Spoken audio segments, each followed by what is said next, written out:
Bible, le quotidien, le verset du jour. Jacques chapitre 1, le verset 22, je cite.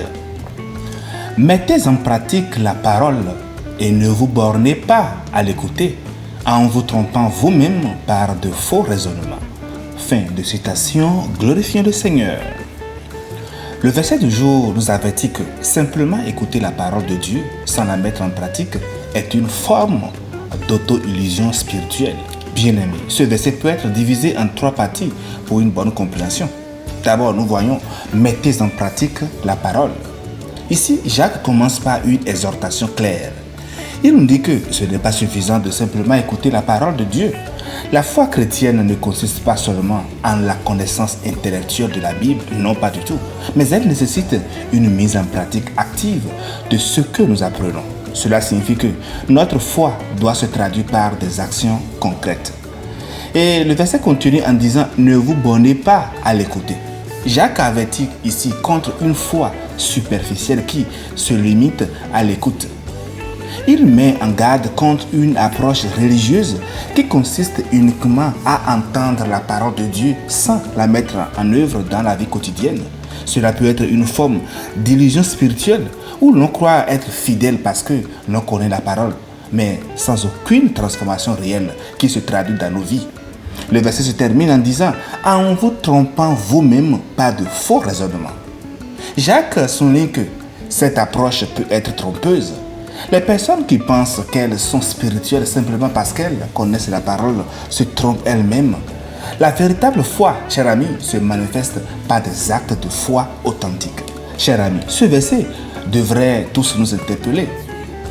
En dépit de nos méditations personnelles de la parole de Dieu, des prédications et exhortations qui nous sont dispensées lors de nos cultes et célébrations, ainsi que des nombreux messages délivrés par les hommes de Dieu qui circulent actuellement sur divers médias, chaque matin, je viens ici pour commenter le verset du jour. Et j'imagine que vous aussi, vous êtes fidèles pour l'écouter, n'est-ce pas?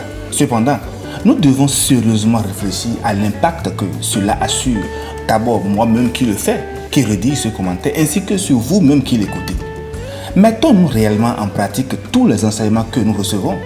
Est-ce que cela vaut la peine de continuer si cela ne produit aucun effet? Car comme il nous est dit dans Jacques 1, verset 23, si quelqu'un écoute la parole et ne la met pas en pratique, il est semblable à un homme qui regarde dans un miroir son visage naturel. Et le verset 24 dit « Et qui, après s'être regardé, s'en va et oublie aussitôt comment il était ».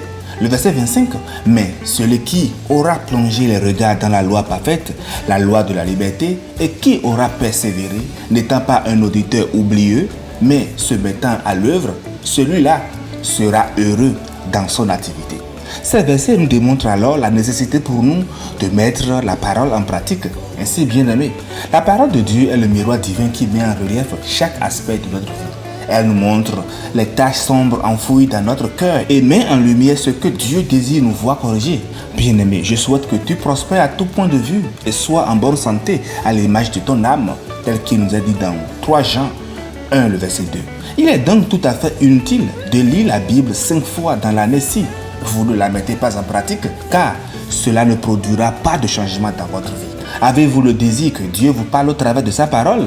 Alors, ouvrez la Bible régulièrement et posez-vous ces questions. Ma vie est-elle en accord avec ce que Dieu me montre? Que dois-je corriger? Ai-je tendance à oublier mes engagements?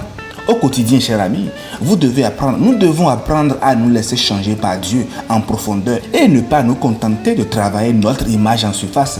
Ce n'est pas parce que les gens vous trouvent beau en apparence que votre vie reflète l'image de Christ en vous. Non, pas du tout.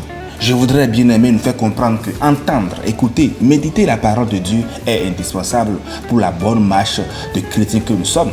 Mais cela ne suffit pas. Nous devons la mettre en pratique chaque jour de notre vie.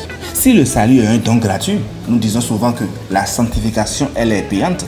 En effet, le prix à payer ici est de laisser le Seigneur nous transformer à son image afin de marcher de progrès en progrès. Et le Saint-Esprit, notre consolateur, qui nous a été donné à la nouvelle naissance, nous aide à mettre en pratique la parole, sortant ainsi chacun de nous de nos faux raisonnements. Personne ne peut changer notre cœur, excepté le Seigneur Jésus-Christ. Soyons donc, chers amis, souples et obéissants à sa voix. Chers frères, chers sœurs, laisse-toi changer par Dieu en profondeur et tâche-toi de mettre en pratique la parole. Bonne méditation et paix de Christ sur tous. Alléluia.